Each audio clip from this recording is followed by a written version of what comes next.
Everyman Driver Nation, 2 words today: machine gray. Oh, I think that deserves a booyah.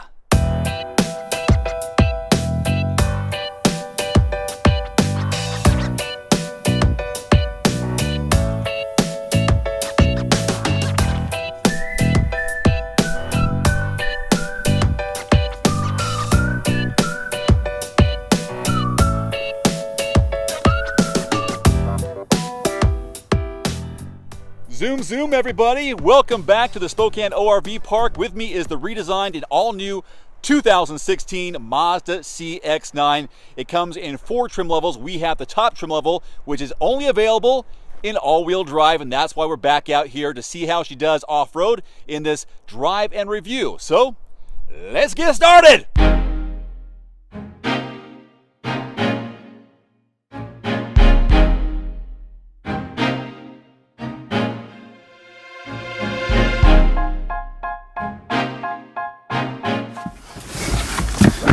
All right, ladies and gentlemen, start it up, honk the horn.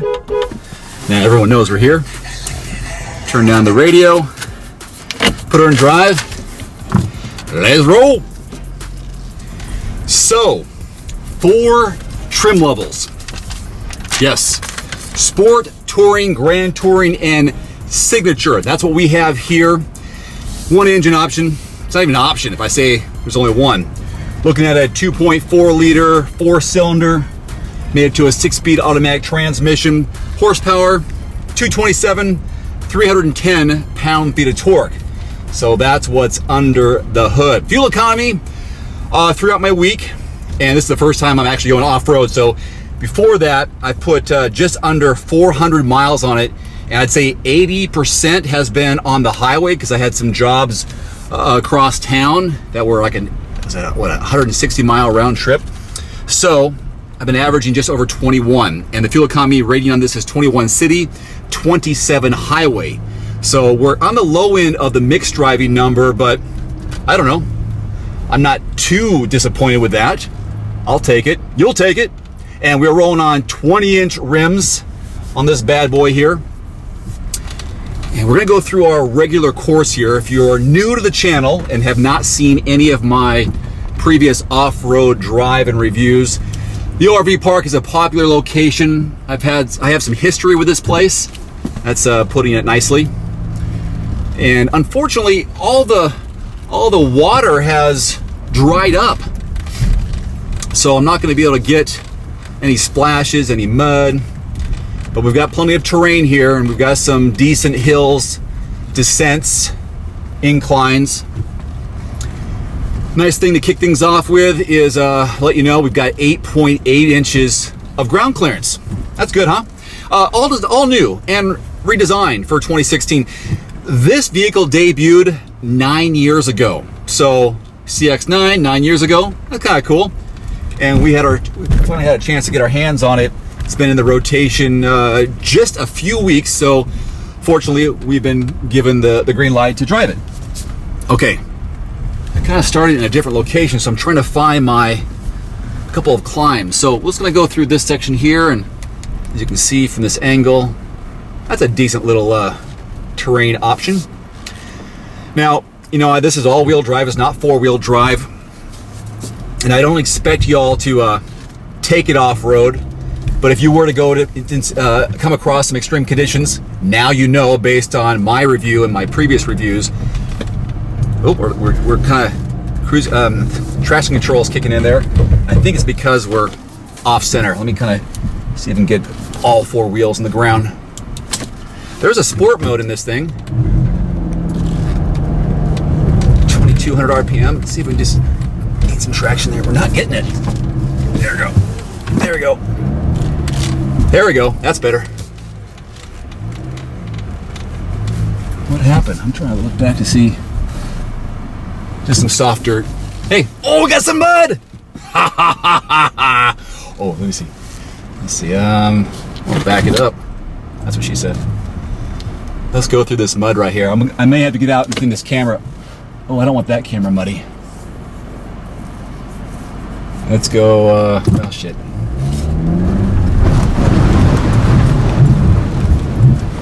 Oh, that was a mistake. Stand by. That was not the camera that I wanted to get muddy. Damn it. That was stupid. Stand by.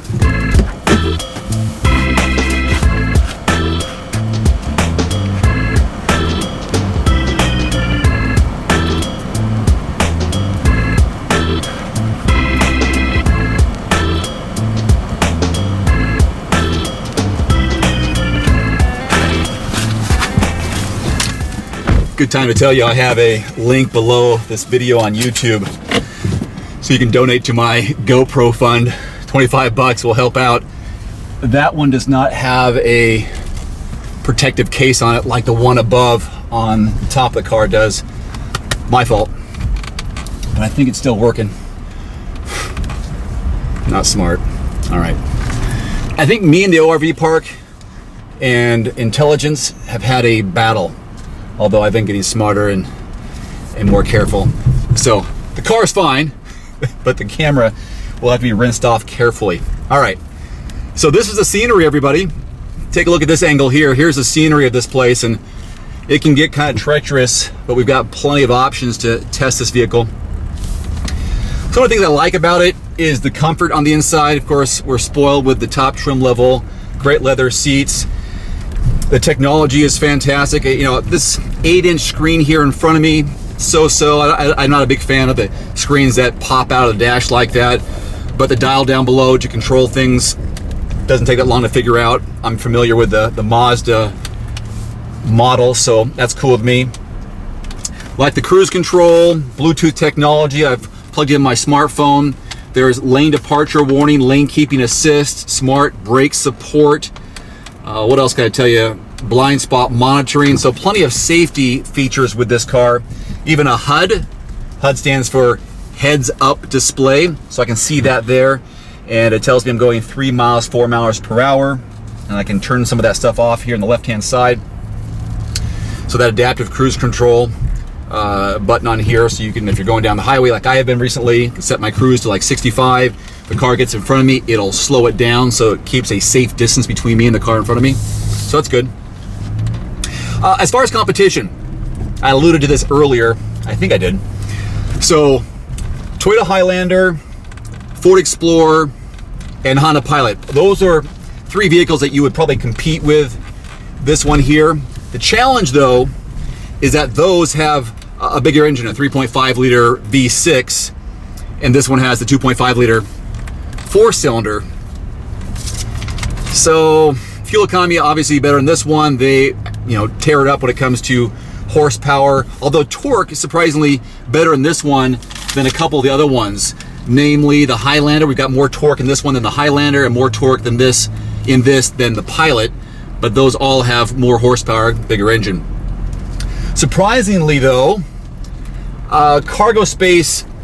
Well, I don't know if it's surprising, but it's disappointing to me. Cargo space is well below those in this one, overall maximum cargo volume. This one has a maximum of 71.2 cubic feet of volume, whereas the other 3 are in the low 80s, and the Pilot has over 108 cubic feet of volume of cargo space. So if you're looking between all these 4 vehicles, I might lean toward the Honda Pilot, especially the newest one, and that's what I'm comparing, 2016s across the board.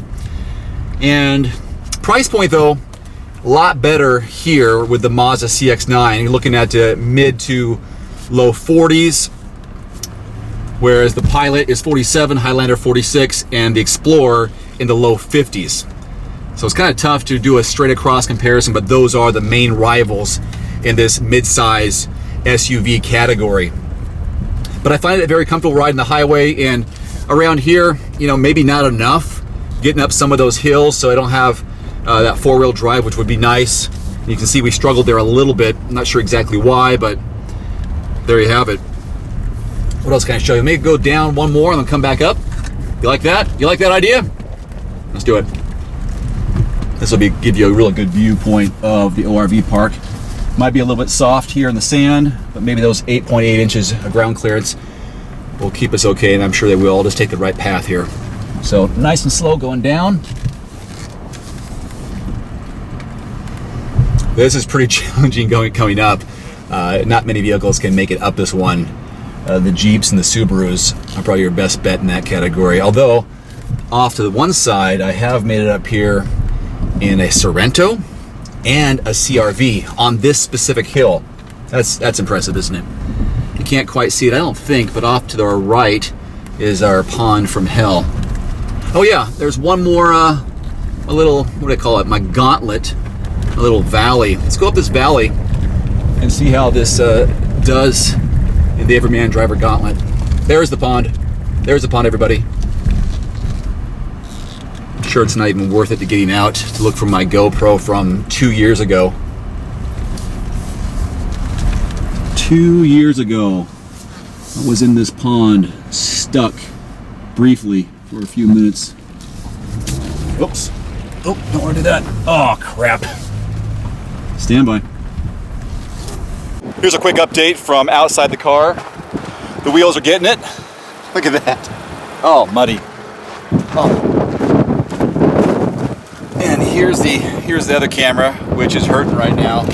Should have had that in its case. Let's see if we can get that back on there. That should be good. Here's the pond. Not my favorite place.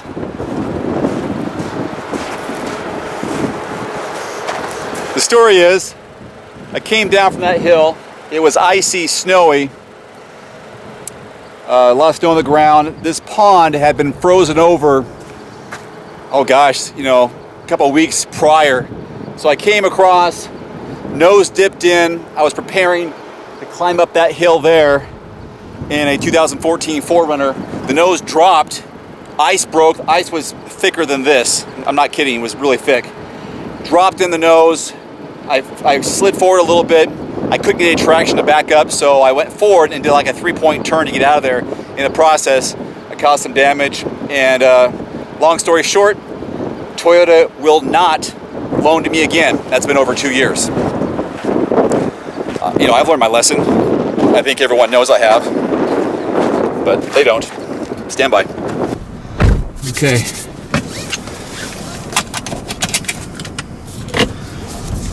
Let's go up the hill. Let's go up our gauntlet and finish this off-road drive and review the right way.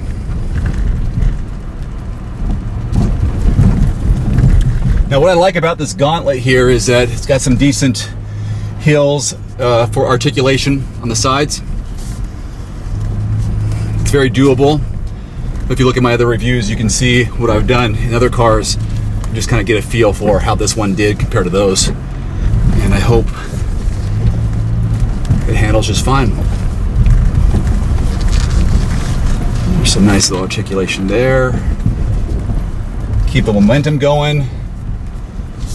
Yeah, quite the valley here, huh?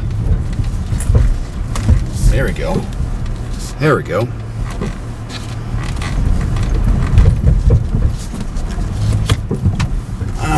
Hold on. There's a piece of wood in front of me that I think might be taller than 8 inches.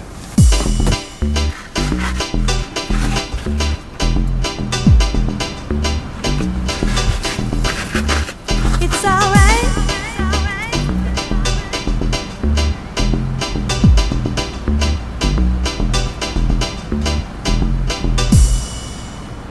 It's alright.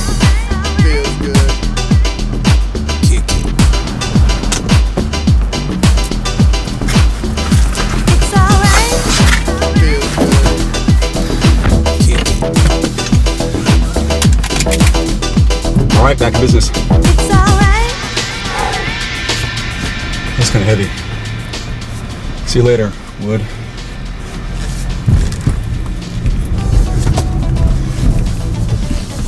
How we doing? CX-9, pretty off-road worthy. All season tires on these 20-inch wheels.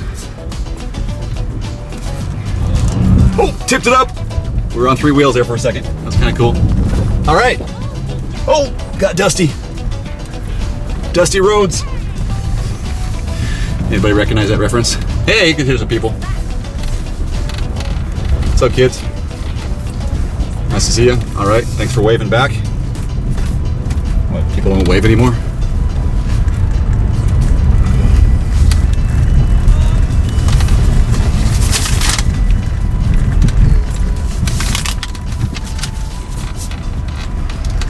All right, folks, that's gonna wrap it up for me here at the Spokane ORV Park. Hope that was somewhat educational, entertaining, and you learned something about what this car can do and can't do off-road. I'll have much more information on everymandriver.com on the full overview of this vehicle, specs, what's exactly new, the rundown of the safety devices, interior and exterior features. So thank you very much for watching. I'm Dave Erickson with Everyman Driver. Adios.